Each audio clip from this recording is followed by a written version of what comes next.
출애굽기 17장 8절로 16절입니다. 구약성경 108쪽에 있습니다. 출애굽기 17장 8절에서 16절까지 우리 한 절씩 교독하도록 하겠습니다. 출애굽기 17장 8절에서 16절입니다. 우리 한 절씩 교독합니다. 그때 아말렉이 와서 이스라엘과 르비딤에서 싸우니라.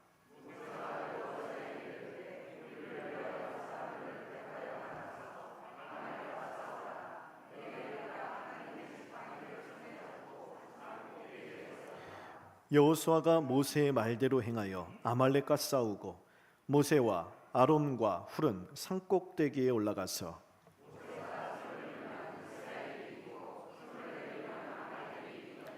모세의 팔이 피곤하매 그들이 돌을 가져다가 모세의 아래에 놓아 그가 그 위에 앉게 하고 아론과 훌이 한 사람은 이쪽에서 한 사람은 저쪽에서 모세의 손을 붙들어 올렸더니 그 손이 해가 지도록 내려오지 아니한지라.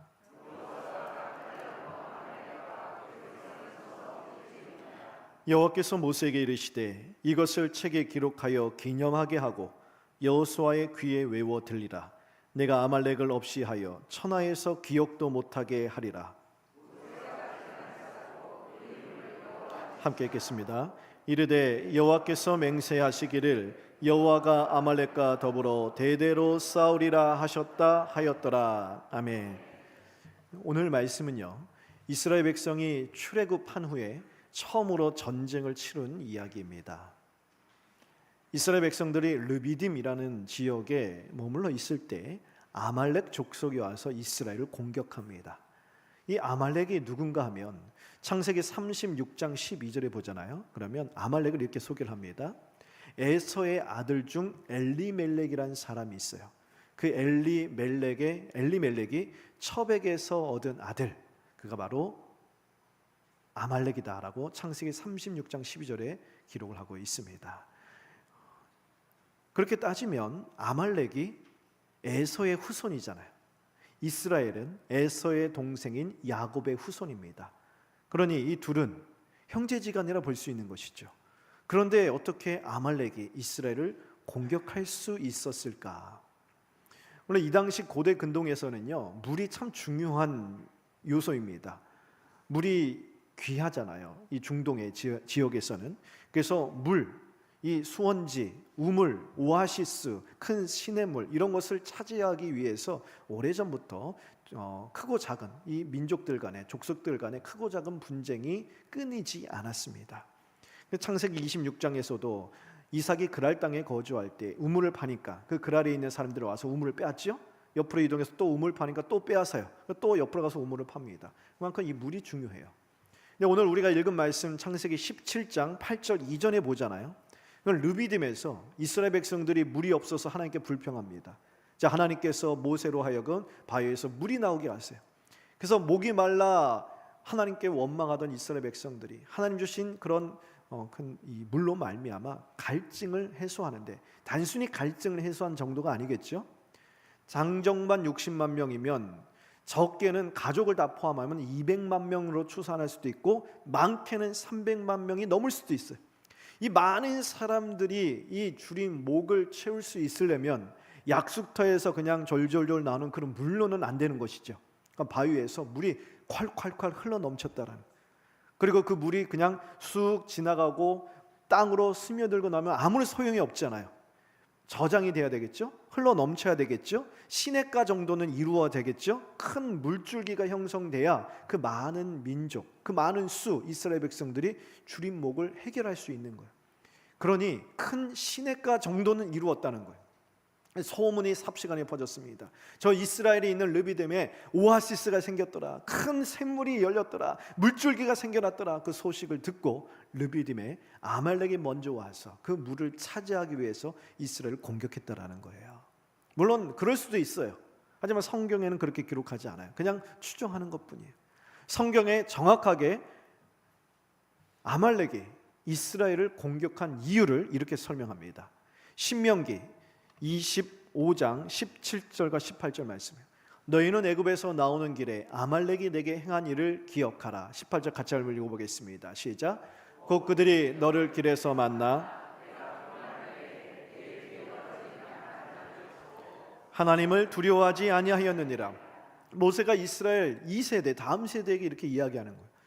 너희의 선조들 가운데 광야에서 행진할 때 지치고 피곤하여서 뒤로 처져 있던 너희의 선조들을 아말렉이 뒤에서 공격한 일, 그 악한 일을 기억하라 이야기합니다. 그리고 나서 뭐라 하느냐? 그것을 가리켜 하나님을 두려워하지 않았기 때문에 행했던 행동이다라고 설명을 하죠. 하나님을 두려워하지 않아서 이스라엘을 공격했다라는 것. 이것이 구체적으로 무엇을 뜻하느냐? 시편 83편은 이렇게 묘사를 해요. 시간이 없어서 4절부터 한번 읽어보도록 하겠습니다. 4절. 말하기를 가서 그들을 멸하여 다시 나라가 되지 못하게 하여 이스라엘의 이름으로 다시는 기억되지 못하게 하자 하나이다. 5절부터 같이 한번 읽어볼게요. 시작. 그들이 한 마음으로 의논하고 주를 대적하여 서로 동맹하니 곧 에돔의 장막과 이스라엘과 모압과 하갈렘이며 그발과 암몬과 아말렉이며 블레삭과 두로 사람이요 아수르도 그들과 연합하여 롯 자손의 도움이 되었느니라. 하나님의 백성인 이스라엘을 쳐서 그들을 진멸시키자. 그래서 다시는 이 땅에 발을 붙이지 못하도록 하자. 역사에서 그냥 싹 그 이름을 지워버리자. 그런 마음으로 하나님을 대적하는 주변에 있는 수많은 민족들, 83편 아까 5절부터 수많은 민족들의 이름이 기록되죠. 6절부터 뭐 에돔, 이스마엘, 모압, 하갈 쭉 그 수많은 민족들이 다 마음을 앞에서 이스라엘을 공격한다는 거예요. 그 가운데 누가 있냐? 아말렉이 있다는 거예요. 아말렉. 그러니까 아말렉이 이스라엘 공격한 이유는 뭐예요? 이스라엘 단순히 무슨 뭐 물을 빼앗고 물자를 빼앗고 노예로 사고 이 차원이 아니에요. 이스라엘을 그냥 다 진멸하자는 거예요. 이 역사에서 그 이름이 사라지도록 하자. 사람들에게 이름에 그 사람들 입에 이스라엘이라는 이름이 오르락 내리락 하지 못하도록 아예 그냥 뿌리를 뽑자라는 일념으로 이스라엘을 공격했는데 그것은 다름 아닌 근본적으로 하나님을 대적한 일이다라고 설명하고 있습니다. 왜 하나님을 대적한 일이냐? 하나님께서 아브라함과 언약을 맺으셨어요. 그 약속을 이루어 가실 때 아브라함의 후손인 이스라엘, 아브라함의 후손들을 통하여 하나님께서 그 뜻을 약속하신 바를 신실하게 이루어 가십니다. 그런데 아말렉은요, 이스라엘을 통하여 이루시고자 하시는 하나님의 뜻을 끊어버리겠다 해서 이스라엘을 공격한 거예요. 이스라엘을 다 도말해서 하나님의 뜻이 이루어지지 못하도록 막아서겠다라고 했다는 거예요. 그러니 단순히 이스라엘과 싸운 것이 아니라 하나님과 더불어 싸웠다는 것이요, 하나님을 대적했다라는 거예요.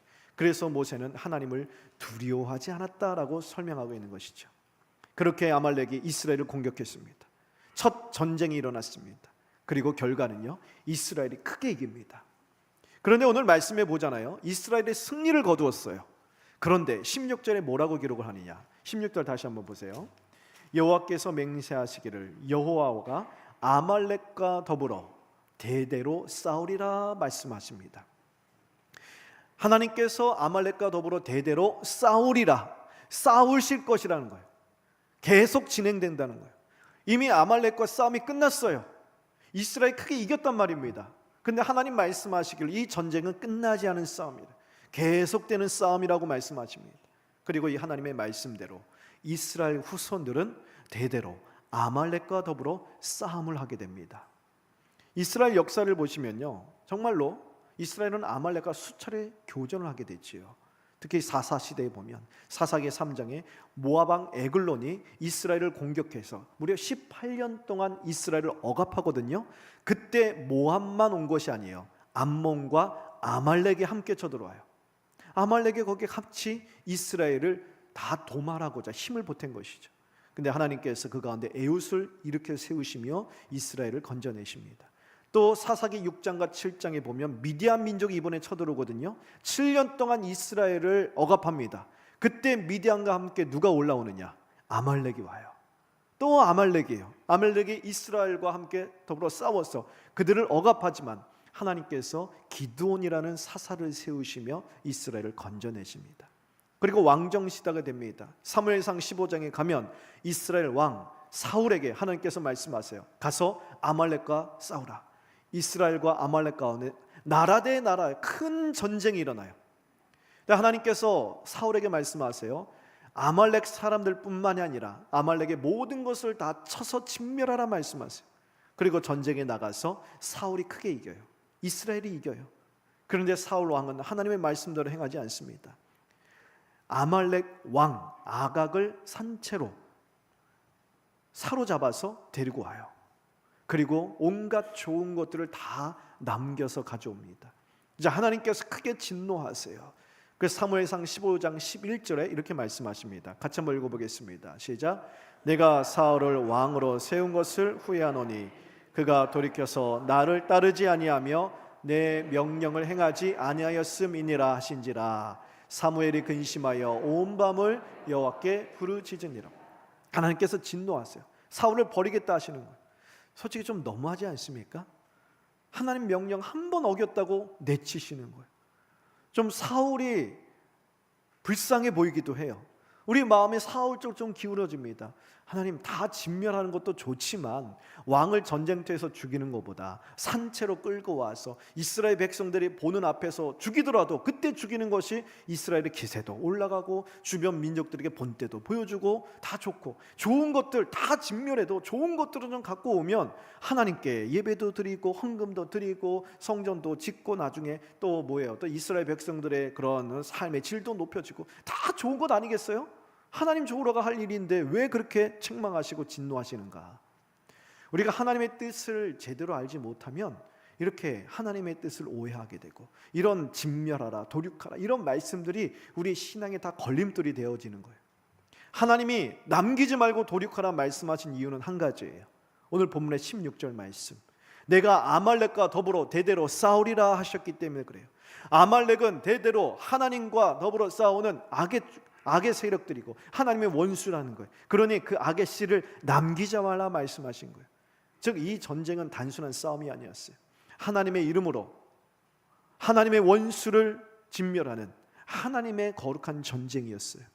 이 일을 이스라엘의 왕 사울에게 맡기신 것인데, 사울 왕은 이스라엘의 왕이면서도 아말렉이 하나님과 더불어 대대로 싸워야 할 하나님의 원수인지도 모르고 이 사명이 무엇인지도 모르고 하나님의 거룩한 전쟁을 단순히 개인의 탐욕을 채우는 인간의 약탈로 변질시켰다라는 겁니다.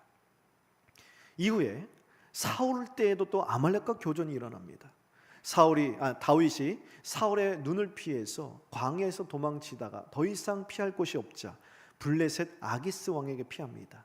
그때 블레셋 왕이 다윗에게 시글락 성을 내어주어서 거기서 살게 하지요. 그러다가 블레셋과 이스라엘 간에 전쟁이 일어나요. 그래서 다윗이 자기의 의지와 상관없이 블레셋 편에 서서 이스라엘과 싸우게 된 것입니다.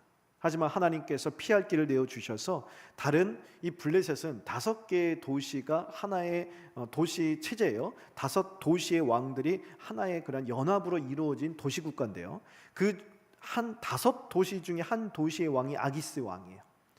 그러니까 아기스 왕이 다윗을 데리고 전쟁에 나가는데 다른 4도시의 왕들이 보니까 저 다윗이 누구예요? 골리앗을 쓰러뜨린 장본인 아닙니까? 지금은 아기스의 충신인 척 하더라도 전쟁터에서 변심해서 칼을 우리 쪽으로 돌린다면 큰 낭패를 보니까 돌려보내라. 그래 싸움에 나갈 수 없다. 그래서 시글락성으로 돌아가는 거예요. 그런데 그 전쟁터에 나갔다 온 며칠 사이에 어떤 일이 일어나느냐, 사무엘상 30장 1절에 보니까 아말렉 족속이 그 며칠 사이에 시글락 성으로 쳐들어온 거예요. 그래서 다윗과 그의 군사들의 모든 여인들, 자녀들, 물건들, 재산들을 다 탈취해서 도망친 거예요. 그래서 다윗이 쫓아갑니다. 그런데 여러분, 어디로 갈지 어떻게 알아요? 이들이 어디로 가는지 어떻게 알겠습니까? 추적 장치도 없는데. 근데 하나님께 또 피할 길을 열어주시는 거예요. 아말렉 족속이 도망가다가 노예 중에 하나가 병드니까 그냥 길에 버리고 갔어요. 그런데 다윗과 그의 군사들이 그 노예를 발견하고 치료해주고 그를 통해서 아말렉의 본거지가 어딘지 알게 됩니다. 그래서 아말렉을 치고 빼앗겼던 아내들, 자녀들, 물건들을 다 되찾아옵니다.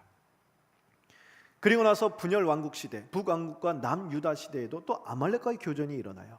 남왕국 히스기야 왕 때 북이스라엘이 아수르에 멸망합니다. 그때 북이스라엘의 일원이었던 시므온 족속 중에 500명 가량이 아말렉 족속이 거의 다 와해되었거든요. 근데 이제 뿔뿔이 흩어져 있던 아말렉 사람들이 피신하여 살고 있던 세일산으로 가서 그곳을 치고 아말렉의 잔당들을 다 치고 그것을 차지하게 됩니다. 이처럼 구약 역사에 보잖아요. 하나님께서 내가 아말렉과 더불어 대대로 싸우리라 하신 말씀처럼 이스라엘 후손들은 계속해서 아말렉과 더불어 싸우는 일들이 이루어져요. 그리고 에스더서에 가면 또 한 번 발견돼요. 에스더의 배경은 가나안 땅이 아니에요. 하나님이 주신 약속의 땅이 아니라 거기에서 포로로 끌려가 바벨론이 또 페르시아로 또 바뀌게 되죠. 페르시아에 있을 때에 이 이스라엘 백성들 남은 유다 족속 가운데 이러한 일을 다룬 것이 에스더서예요. 아하수에로 왕의 신하 중에 하만이라는 사람이 있습니다. 하만은 왕의 신임을 얻은 자였고 떠나가는 새도 떨어뜨릴 만큼 큰 권력을 부리던 자예요. 그러니 수많은 사람들이 하만 앞에 엎드리고 잘 보려고 그렇게 아부를 떨고 있을 때 문지기에 불과한 모르드게라는 사람이 하만을 다른 사람들처럼 섬기지 않는 거예요. 늘 눈에 가시거리였어요. 자기를 그냥 이상하게 쳐다보고 자기 앞에 넙죽 엎드리지도 않고 막 아부를 떨지도 않는 거예요. 저 사람이 누군가 알아봤더니 유다 사람이라는 거예요. 그래서 이 모르드게를 죽일 뿐만 아니라 이참에 이 페르시아 땅에서 모든 유다 사람들 다 도말하자. 그래서 에스더서 3장 1절에 보면 아하수에로 왕에게 뭐라고 하느냐, 이 땅에 있는 모든 유다 족속들을 다 멸절하라고. 그가 황제의 법령을 업신여기고 아주 쉬이 여겼기 때문에 그들을 통해서 이 페르시아 땅에 왕의 권위가 떨어졌다고. 그러면서 어느 날을 정해서 그날 페르시아에 있는 모든 유다 백성들을 하루 동안 진멸하고 죽이고 그들의 재산을 탈취하는 법을 만듭니다. 그것을 공포합니다. 에스더서 3장 1절에 보잖아요. 이 하만이라는 사람을 이렇게 소개합니다. 그를 가리켜 아각 사람이다라고 소개를 해요. 아각, 아까 제가 말씀드렸죠. 사무엘상 15장에 이스라엘 사울 왕이 아말렉과 싸우고 그 왕을 붙잡았잖아요. 그 왕의 이름이 아각이에요. 로마의 황제 카이사르 하면은 황제의 그런 별칭이 되잖아요. 이것처럼 아각이란 것은 아말렉 왕의 이름이고 아말렉 후예들을 아각이라고 부릅니다. 하만은 아말렉 사람이었던 거예요. 그가 한날 한시에 페르시아 전역에 있는 유다 사람들을 다 멸절하려고 했던 것, 하나님을 두려워하지 않고 이스라엘을 공격했던 아말렉의 싸움과 동일하다는 것이죠. 이 싸움이 계속 이어진다는 거예요. 하지만 하나님께서 내가 대대로 아말렉과 더불어 싸우리라 하신 말씀처럼 이 하만의 관계를 바꾸시는 거예요. 그래서 그날 이스라엘 백성들이 죽임을 당하는 것이 아니라 하만이 모르드게를 죽이려고 높이 세웠던 장대에 하만이 달리게 되고요, 그의 아들들, 그의 가문들이 죽임을 당하게 됩니다. 하나님은 말씀하신 대로 아말렉과 더불어 대대로 싸워 가시는 거예요. 그러면 이 싸움이 구약에서 끝났을까요? 신약으로 이어져요. 신약에서 헤롯 대왕이 아기 예수를 죽이려고 태어난 지 2달 되는 두 살 되는 모든 아기를 다 잡아 죽이라고 하잖아요. 왜 그렇습니까? 동방 박사의 예언을 듣고 그들이 엎드리고 경배하기로 한 그 유대인의 왕으로 태어난 자를 미리 죽이기 위해서 그 명령을 했지만 사실은요, 아말렉과의 싸움이에요. 그렇게 함으로 인하여서 사탄은요, 헤롯 대왕을 통하여 예수님이 십자가에서 승리를 이루지 못하도록 미리 하나님의 뜻을 꺾으려고 했다는 것입니다. 이것 무엇인지 잠시 좀 설명을 드릴게요. 오늘 말씀 15절에 보면 이스라엘 백성들이 아말렉과 싸움을 싸우고 전쟁에서 승리한 이후에 모세가 15절에 보니까 탑을 쌓았어요. 제단을 쌓습니다. 그리고 그 제단의 이름을 여호와 니시라고 해요. 니시란 뜻은 깃발을 뜻합니다. 승리의 깃발을 뜻하는 거예요. 이 승리의 깃발에 대해서 이사야 선지자는 이렇게 설명을 해요. 이사야 11장 10절 말씀 우리 같이 한번 읽어보겠습니다. 시작. 그날에 이새의 뿌리에서 그에게 돌아오리니 그가 거한 것이 영화로우리. 이게 만민의 기치라는 말이 나오죠. 이 만민의 기치라는 말은 깃발이란 뜻이에요. 오늘 본문 15절에 나오는 니시라는 뜻, 동일한 히브리어입니다. 만민의 깃발, 만민의 승리의 깃발로 서리라. 누가요? 이새의 뿌리에서 나오는 자, 예수 그리스도를 가리키는 거예요. 메시아 예수님께서 이 땅의 승리의 깃발이 되시고 만 백성의 여호와 니시가 되시고, 특별히 하나님께서 구원하시는 모든 하나님의 백성들의 승리의 주가 되신다라는 예언의 말씀을 주고 하고 있는 거예요. 이 말씀대로 예수님께서 요한복음 3장 14절에 광야에서 모세가 놋뱀을 든 것 같이 인자도 들려야 하리라 말씀하셨어요. 십자가에 죽으시는 사건을 가리키신 것이죠. 즉 예수님께서 십자가에서 하나님과 더불어 영원토록 계속해서 싸우는 이 모든 아말렉에 대한 승리를 이루신다는 거예요. 예수님께서 십자가에서 생명을 내어놓으시고 죄와 사망의 권세를 깨뜨리심으로 말미암아 아말렉에 대한 영원한 승리를 이루시리라 말씀을, 이 예언의 말씀을 사탄이 알기 때문에 그래서 헤롯 대왕을 통하여 예수님이 이 땅에 태어나시마자 죽이려고 했던 거예요.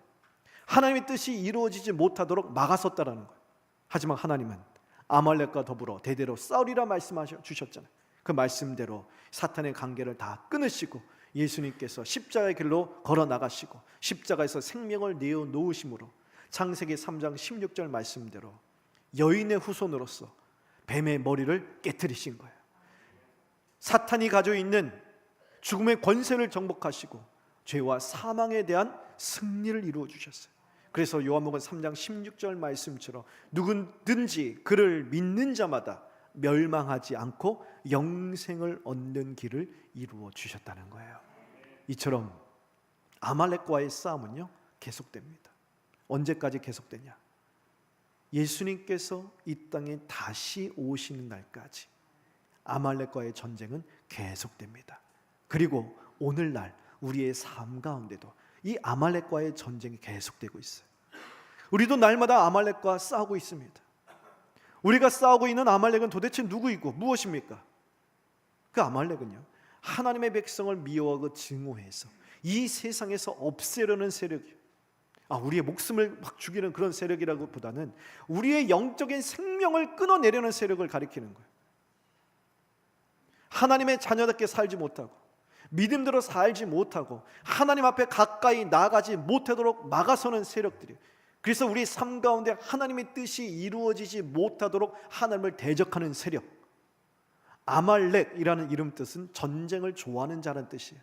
그 이름에 걸맞게 베드로전서 2장 11절 말씀처럼 육신의 정력을 쫓아 영혼을 거슬러 싸우는 자들, 팥죽 한 그릇에 장자의 권리를 바꿔버린 에서의 후손답게 하나님의 영광스러운 자녀됨의 가치, 하나님의 영광스러운 구원의 은혜를 이 세상에 잠시 있다 썩어질 것들과 맞바꾸도록 만드는 우리 안에 있는 옛 본성을 가리킵니다. 옛 자아예요. 우리 아직 이 심령 깊이 뿌리를 내리고 있는 죄악스러운 본성을 가리키는 거예요. 사탄은 이러한 죄악된 본성을 자꾸 부추깁니다. 그래서 우리로 하여금 하나님 자녀답게 살지 못하게 만드는 거예요. 말씀에서 떨어져 가게 만드는 거예요. 하나님보다 세상을 추구하게 만드는 거예요. 그래서 우리 가운데 하나님 나라가 드러나지 못하도록, 하나님의 뜻이 이루어지지 못하도록 하나님을 대적하는 것, 이것이 우리가 매일 싸워가고 있는 아말렉과의 싸움이라는 거예요. 이뿐만이 아니에요. 우리는 계속 믿음으로 살려고, 말씀대로 살려고 몸부림쳐도 우리 가운데 계속 사탄의 불시험이 닥칠 때가 많지요. 우리 인생의, 우리 삶의 자리에서 우리 힘으로 감당할 수 없는 모든 우리를 향하여 닥쳐오고 있는 사단의 불화살들, 그걸로 인하여서 하나님을 의심하게 만들고 하나님을 불신하게 만들고 믿음과 기도와 예배 자리에서 물러서게 만드는 모든 사단의 불시험들, 다 아말렉과의 전쟁, 싸움이라고 할 수 있습니다. 이 싸움을 우리가 어떻게 싸워 이길 수 있을까요? 오늘 말씀에 보면 그 원리를 가르쳐줘요. 이스라엘 백성들이 아말렉과의 싸움에서 어떻게 이깁니까? 9절 10절 보세요. 9절 10절 보시면 모세가 여호수아를 부르죠. 여호수아로 하여금 사람들을 뽑아서 전쟁터에 나가 싸우게 합니다. 그리고 모세는 아론과 훌과 함께 산 꼭대기로 올라가 손을 들어 기도하기 시작해요. 모세의 손이 하늘 높이 올라가면 이스라엘이 이깁니다. 그런데 여러분, 하루 종일 이렇게 손을 들 수가 없잖아요. 팔이 아프잖아요. 그러니까 팔이 서절로 내려와요. 그러니까 아말렉이 이기는 거예요. 또 손을 듭니다. 이스라엘이 이깁니다. 또 손이 저절로 내려와. 그럼 아말렉이 이기는 거예요. 그러자 옆에 아론과 훌이 바위를 가져와 모세를 앉히죠. 그리고 아론과 훌이 양 옆에서 모세의 손이 내려오지 아니하도록 하늘을 향하여 계속 올라가도록 손을 떠받들어 줍니다. 그렇게 모세의 손이 해가 지도록 내려오지 않게 해서 이스라엘이 승리를 하게 돼요. 이스라엘이 아말렉에 대해서 승리를 이룬 이유는 무엇입니까? 물론 여호수아와 백성들이 잘 싸웠기 때문이기도 합니다. 하지만 근본적인 이유는요, 하늘을 향하여 높이 올라갔던 모세의 손이 내려오지 않았기 때문이에요. 하늘을 향하여 올린 손은 무엇을 의미할까요? 기도의 손이에요. 기도의 손. 신약 성경에도 많이 나와요. 구약 시편 28편 2절에도, 그리고 디모데전서 2장 8절에도 하늘로 손을 높이 올리라는 구절이 나와요. 성경에서 손을 든다는 것은 기도를 상징합니다. 우리 앞에 있는 아말렉과의 싸움, 믿음의 선한 영적인 싸움, 어떻게 이길 수 있다고요? 기도로 말미암아 이긴다는 거예요. 철로 역정에 보면 주인공 이 크리스찬이 천국문에 이를 때까지 손에서 놓지 않는 것이 있어요. 두루마리, 말씀을 의지해요. 또한 그 두루마리가 때로는 검으로 표현되기도 해요. 말씀의 검이 있죠. 에베소서 6장에 보면 사도 바울은 사탄의 관계에 대항하여 우리가 전신갑주를 입어야 된다 하면서 거기 에베소 6장에 전신갑주가 쭉 나옵니다. 쭉 읽어보시면 다 어떤 무기냐? 방어무기예요.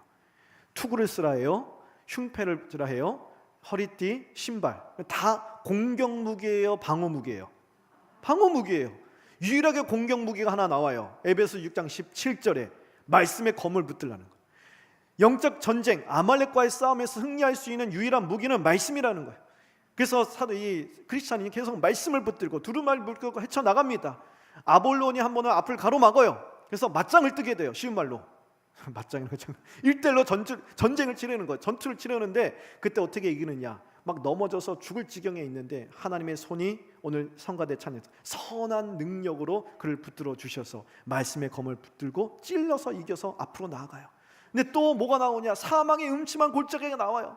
그래서 막 좌절하고 의심하면서 나는 지옥 갈 수밖에 없어, 하나님 나를 사랑하시는 나에게서 떠나셨다 하면서 절망에 쌓여서 그 음침한 골짜기에서 떨어지려고 해요. 떨어지면 지옥이거든요. 그런데 거기서 어떻게 말씀의 검을 아무리 휘둘러도 소용이 없는 거예요. 어떤 무기를 쓰느냐? 요한복음 에베소 6장 18절에 17절에는 말씀의 검이 소개가 되고 18절에는요 또 기도와 간구라 그래요. 기도의 무기를 들어 쓰는 거예요. 이처럼 기도는요 아말렉과의 싸움에서 승리하도록 우리를 붙들어주는 또 다른 강력한 무기입니다. 기도는 내 안에 하나님 말씀이 살아 숨쉬도록 나를 붙드는 힘이 되는 거예요. 그래서 말씀을 아무리 붙들고 나아갈지라도 낙심하고 절망하고 쓰러질 수 있어요. 그때 어떤 무기를 써야 되느냐?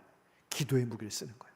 간구의 무기를 쓰는 거예요. 그때 내 손에 다시 말씀의 검이 확실하게 붙들려 그 말씀의 검으로 찔러 쪼개며 아말렉을 승리하며 나아가게 되는 거예요. 그 다음에 이 크리스찬이 또 길을 걸어가는데 절망의 거인을 만나요. 그 거인에게 사로잡혀서 성의 감옥에 내던져지는데 그 감옥이 의심의 감옥, 절망의 감옥이에요. 몇 날 며칠 지나다가 갑자기 하루아침에 내 목에 뭔가 있지? 보니까 목에 열쇠가 있어요. 감옥 문을 여는 열쇠, 복음의 열쇠, 약속의 열쇠가 걸려있는 것을 깨닫게 되고 그 열쇠로 의심과 절망의 감옥 문을 열고 나옵니다. 근데 언제 그 열쇠가 내 목에 걸려있다는 것을 알게 되느냐? 기도할 때 알게 돼요. 이처럼 기도는 절망하고 낙심하고 쓰러져 있는 하나님의 백성들이 다시 하나님 약속을 바라볼 수 있도록 소망을 일깨워주는 힘이 된다는 거예요. 여러분, 우리 앞에 있는 이 선한 싸움, 아말렉과의 싸움, 무엇으로 이깁니까? 말씀으로 이기는 거예요. 말씀 붙들고 나가다가 안 되면 무엇으로요? 기도와 간구로 하는 것이에요. 여러분, 우리 앞에 이 선한 싸움이 항상 있습니다. 그리고 이 싸움은요 예수 그리스도께서 이미 이기신 싸움이에요. 그래서 주님께서 이 땅에 다시 오실 때 우리는 최후의 승리를 이루게 될 것입니다. 하지만 그날까지 우리는 매일같이 이 싸움을 싸우는 거예요. 이 싸움을 사탄은 어떻게 하느냐? 매일같이 하루에도 수백 번씩 우리를 하나님 자녀롭게 살지 못하도록, 믿음대로 살지 못하도록 우리를 꼬꾸라뜨리고 우리를 넘어뜨리려고 힘을 쓰고 안간힘을 쓰는데 어떻게 힘을 쓰느냐? 오늘 말씀 보세요. 르비딤까지 아말렉이 왔다고 기록해요. 아말렉 족속은 원래 르비딤 근처에 살지 않아요. 가나안 땅 저 남쪽 끝에 있어요. 근데 르비딤까지 와서 이스라엘을 공격합니다. 그만큼 열심을 냈다는 거예요. 그렇게 사탄은 우리에게 열심을 내요. 뭐 하려고? 우리의 믿음을 끄려고, 하나님께로부터 우리를 떨어져 나가게 만들려고, 하나님과 함께 걸어가는 길에서 우리로 하여금 2-3걸음 저 멀찍이 100m, 1km 떨어지도록 만들려고 오늘도 부단히 사탄은 노력을 한다는 거예요. 근데 우리는 그 사탄의 아말렉과의 싸움에서 이기고 계속 하나님께 붙어 보조를 맞춰 나가기 위하여 얼만큼 노력을 하고 있습니까? 사탄도 그만큼 열심을 다하는데 우리는 사탄에 대항하기 위해 믿음을 지키기 위해 얼마나 열심을 다하고 있냐는 거예요. 여러분, 아말렉과의 싸움을 보세요. 아말렉이 얼마나 치사합니까? 이스라엘 백성들 정면으로 공격하지 않아요. 지치고 피곤하여서 뒤로 처져 있는 자들 치사하게 뒤에서 공격했어요. 사탄도 마찬가지예요.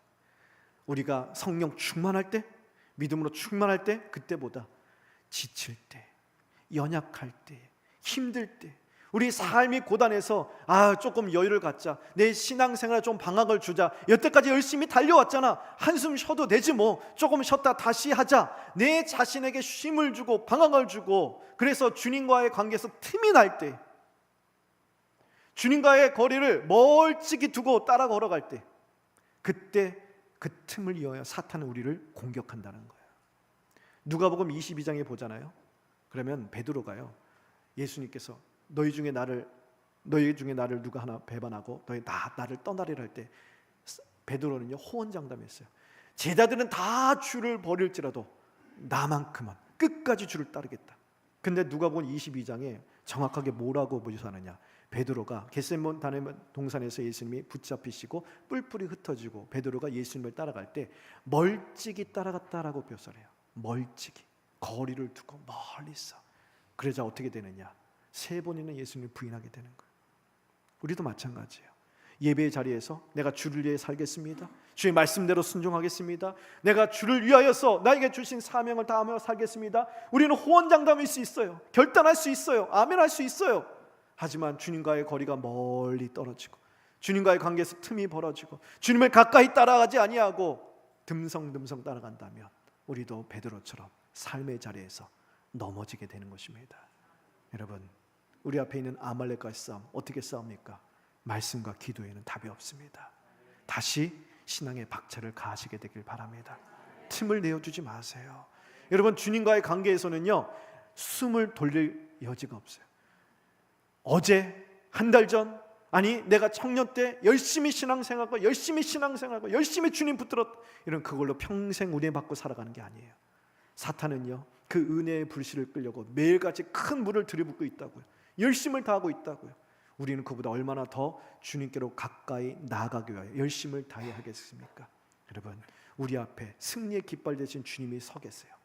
여호와 니시, 승리의 주님이 우리와 함께 하십니다. 이 승리의 주님을 붙들기 위하여서 여러분의 기도의 손을 하늘 높이 드시길 바랍니다. 손이 내려오지 않도록 하세요. 그런데 우리는 지치잖아요. 마음은 오늘인데 육신이 연약하여서 손이 내려올 수밖에 없다고요. 그래서 우리에게 누가 필요하느냐? 주님이 필요한 거예요. 우리의 주님은 고단하지 아니하고 피곤치 아니하신다 하십니다. 이사야 40장 29절에서 31절 이렇게 말씀하세요. 피곤한 자에게 능력을 주시고 무능한 자에게 힘을 더하시나니 소년이라도 피곤하며 곤비하며 장정이라도 넘어지며 쓰러지되. 같이 읽겠습니다. 시작. 오직 여호와를 앙망하는 자는 다른 박질하여도 곤비하지 아니하겠고 걸어가도 피곤하지 아니하리로다. 이 약속을 주시잖아요. 이 약속을 믿고 여호와를 앙망하시고 주님을 향하여서 더욱더 은혜를 구하십시오. 주님이 우리에게 새 힘이 되어 주셔서 우리의 기도의 손이 내려오지 아니하도록 붙들어 주실 줄 믿습니다. 우리 앞에 있는 승리의 주님 여호와 니시를 붙들고 나가게 하실 거예요. 그때에 우리 앞을 가로막고 있는 모든 아말렉들이 다 물러갔고 우리를 주님께로 가까이 나가지 못하는 만드는 옛 본성을 다 끊어주시면서 승리의 길을 걸어가도록 만들어 주실 줄 믿습니다. 여러분, 9월달 선선한 계절이 됐어요. 우리 모두 신앙의 박차를 가하게 되길 바랍니다. 기도에 힘쓰시게 되길 바랍니다. 예배당 올라갈 때 현수막 걸려 있어요. 기도하게 하소서, 사랑하게 하소서, 열매 맺게 하소서. 여러분, 이곳을 우리 기도쟁으로 삼으십시다.